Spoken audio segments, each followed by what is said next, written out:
தாங்கள் இருக்கும் பொழுது இப்படி ஒரு அசம்பாவிதம் நடந்து விட்டதே மகாதேவா.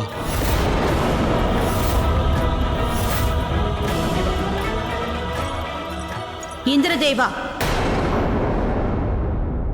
ஆம், மகாதேவர் இந்த விளைவுகளை நன்றாக அறிந்திருந்தார். இருந்தும் கூட அவர் அதை தடுக்கவில்லை. ஏனென்று தெரியுமா? நிச்சயமாக மகாதேவரால் காலத்தை கடந்தும் கூட பார்க்க முடியும். இருந்தாலும் காலச்சக்கரத்தில் அவர் தலையீடு இருக்கக்கூடாது என்று நினைத்தார். இதுதான் தேவர்களின் மரியாதையாகும்.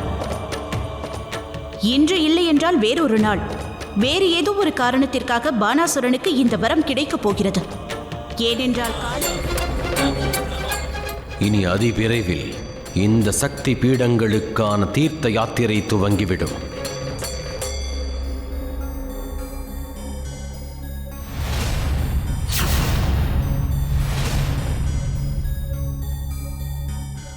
உன்னுடைய திட்டம் என்ன கணேசா?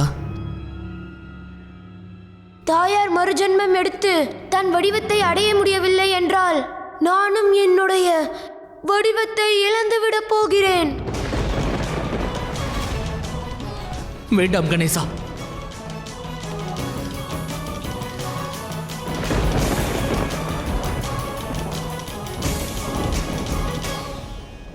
தந்தையார் இந்த திரிசூலத்தால் எனது தலையை துண்டித்த பொழுது என் உயிர் திரும்ப வரவில்லை என்றால் இந்த பிரபஞ்சத்தை அழித்துவிடப் போவதாக தாயார் சபதம் செய்திருந்தார். அதுபோல என்னிடம் இந்த பிரபஞ்சத்தையே அழிக்கும் சக்தி இல்லை. ஆனால் என்னால் நிச்சயமாக என்னையே அழித்துக் கொள்ள இயலும். தாங்கள் என்னை தடுக்கக்கூடாது. எனக்கு வாக்களியுங்கள்.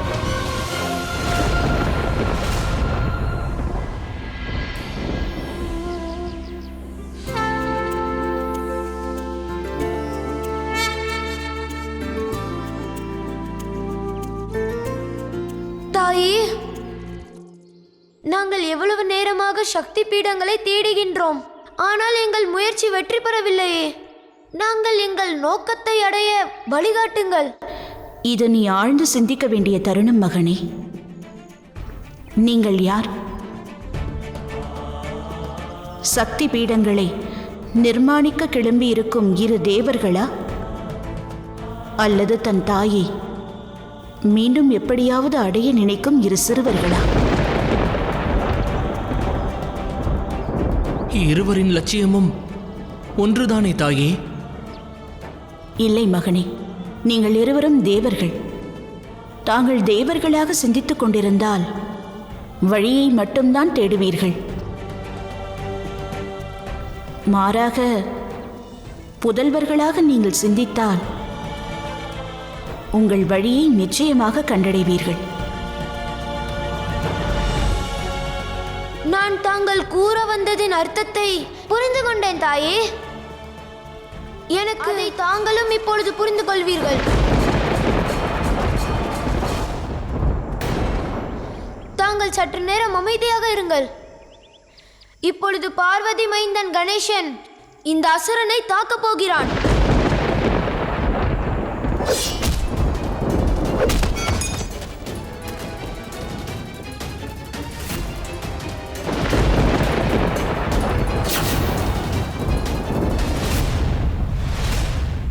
கணேசன் என்ன செய்ய விரும்புகின்றான்? கணேசன் எங்கோலிடம் யுத்தம் புரிந்தவாறே கோயிலுக்குள் அவனை அழைத்துச் செல்கிறான். என்ன, இதுதான் உன்னுடைய சக்தியா? என்னிடம் மாட்டிக்கொண்டாய். இப்பொழுது சொல், என்னை நீ எப்படி அழிக்கப் போகிறாய்? நான் ஏன் அழிக்கப் போகிறேன்? நான் வெறும் ஒரு சின்ன சிறுவன் அல்லவா?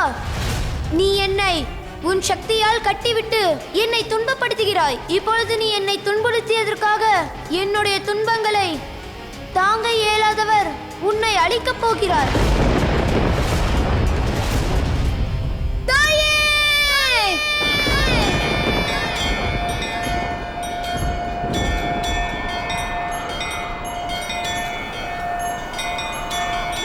யுத்திக்காக தாங்கள் எனக்கு வாழ்த்துக்கள் கூறியாக தான் வேண்டும்.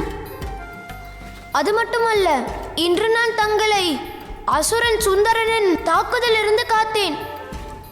ஆகையால் என்னுடைய உடலிலும் தங்களுக்கு ஏற்பட்ட காயத்தை போல ஏற்பட்டிருக்கும் அல்லவா? இதில் ஆச்சரியத்திற்கு அவசியம் என்ன? எவர் யுத்தத்தை தீவிரமாக புரிகின்றார்களோ அவருக்குத்தான் அதிகமான காயங்கள் ஏற்படும். ஆனால் இப்படியும் இருக்கலாம் அல்லவா? நான் தற்காப்பு கலையில் சிறப்பாக செயல்பட்டு இருக்கலாம் அல்லவா? அப்படியா? எப்பொழுது? பீமலோச்ச பைரவர் உனக்கு உதவி புரிவதற்கு வந்தாரே அப்பொழுதா? அல்லது அதற்கு முன்பு அந்த அசுரன் உன்னை தாக்கிய பொழுதா? கூறு. தாங்கள் என்னை இப்பொழுது நகை ஆடுகிறீர்களா தமையா? கணேசா, அப்படியெல்லாம் ஒன்றுமில்லை. இந்த காயம் ஒரு படிப்பினை கணேசா. அடுத்த யுத்தத்தில் நம்முடைய தற்காப்பு முறையை சற்று மாற்றிக்கொள்ள வேண்டும். நீ அறிவாயா கணேசா, நான் பயிற்சி பெற்ற பொழுது ஒவ்வொரு பாடத்தின் முடிவிலும் தாயார் எனக்கு இதே படிப்பினையை தான் அளித்தார்கள். நான் உனது கோபத்தையும் ஆக்ரோஷத்தையும் ஆயுதமாக்க கூறுவேன். அதன் மூலம் நீ எதிரிகளை எளிதாக வெல்லலாம். இந்த காயங்கள் மீது தாங்களும் அமைதி கொள்ளுங்கள் பிரபு. தாங்கள் தற்பொழுது தங்கள் நெற்றிக்கண்ணை திறந்து விட்டால் இந்த பிரபஞ்சத்தால் தாங்க இயலாது.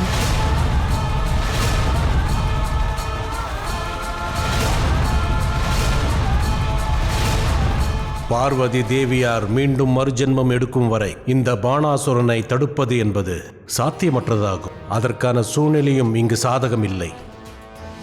பார்வதி தேவி மீண்டும் அவதரிக்கும் வரை நான் இந்த கடின சூழ்நிலையை சமாளித்தாக வேண்டும்.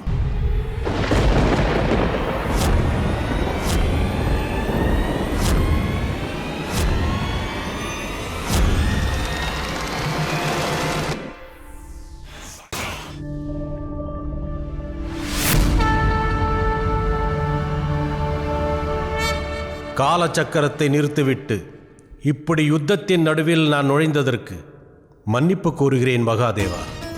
ஆனால் நான் அனைத்தையும் படைத்தவன், இப்பிரபஞ்சத்தை படைத்தவன் என்ற முறையில் இப்பிரபஞ்சம் இப்படி அழிவதை என்னால் காண இயலாது. இப்பிரபஞ்சத்தினால் மகாதேவரின் நெற்றிக்கண் வெப்பத்தையும் சுதர்சன சக்கரத்தின் சுழற்சியின் வேகத்தையும் தாங்கவே இயலாது. காலச்சக்கரத்திற்கு ஓய்வளிப்பதால் விதியை மாற்றிவிட இயலாது பிரம்மதேவா. ஒரு பற்றற்றவனாக யுத்த பூமியிலும் எனது கர்மத்தை நான் ஆற்றினேன். இக்கணம் எனது வேண்டுகோள் என்னவென்றால், தாங்கள் பற்றற்ற ஒரு நிலைக்கு திரும்ப வேண்டும். பாணாசுரனை விட்டுவிட வேண்டும்.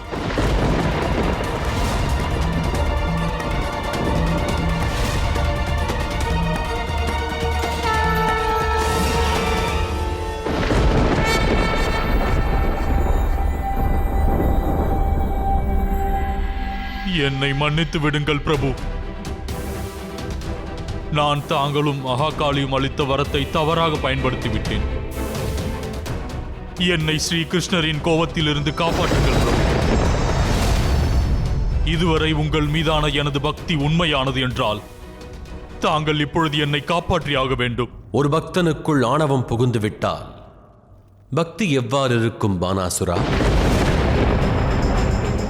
என்று நீ மகாதேவரான நானும் மகாகாளியும் அளித்த வரங்களை தவறாக பிரயோகித்தாயோ, அக்கணமே உனது பக்தியானது அழிந்து விட்டது. பக்தி என்பது எள்ளளவும் உன் மனதிற்குள் இருந்திருந்தால் இந்த சூழ்நிலை உருவாகி இருக்காது. நான் இங்கு வந்தது உனது பக்திக்காக அல்ல, மாறாக என்னுடைய சக்தி மகாகாளி அளித்த வரத்தினை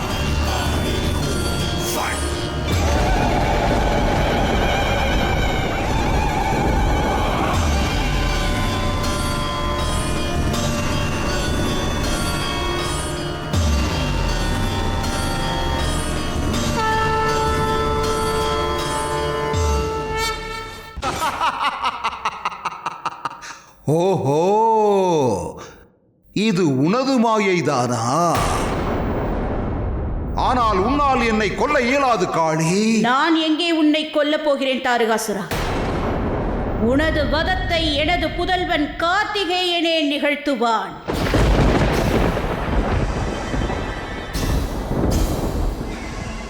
ஆனால் கார்த்திகேயனின் சக்தியாக இருந்து நான் நீ செய்த தவறுகளுக்கான சரியான தண்டனையை உனக்கு அளிப்பேன். நீ ஒரு தாயை அவமதித்திருக்கிறாய் தாரகாசுரா. தாய்மை எனும் சக்தியுடன் விளையாடி இருக்கிறாய். அந்த